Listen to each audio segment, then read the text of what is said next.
Malcolm Bryant was known to the world as a ruthless billionaire, sharp, calculated, untouchable. But beneath the luxury suits and booming empire, he had grown tired of the fakeness that surrounded him.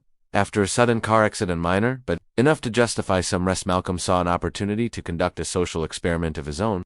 Claiming temporary paralysis and slipping into a self-induced coma, he was transferred to a private hospital under heavy security. Only his most trusted lawyer knew the truth. Malcolm was very much awake, listening, and watching from behind closed eyelids. It didn't take long for the vultures to circle. Nurses whispered about his wealth, family members argued over his will, and former business associates tried to position themselves for control. But one voice stood out, soft, honest, and trembling with guilt.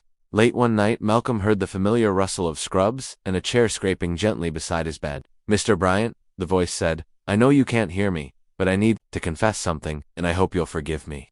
It was Nurse Tasha, a kind-eyed woman in her early 30s who had cared for him each day. 10 years ago, she continued, you rejected my loan application when I needed it most. My son was dying, and I begged your foundation for help.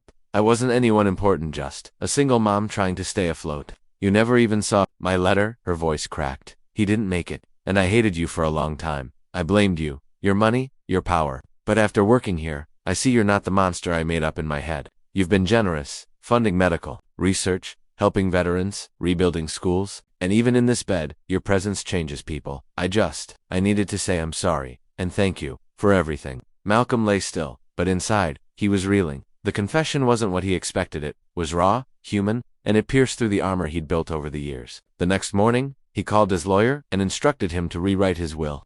3 days later, Malcolm miraculously woke up, stunning the staff. He thanked everyone, especially Nurse Tasha, who could barely hold back her tears.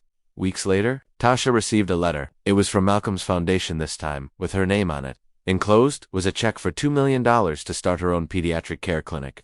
In her late son's name,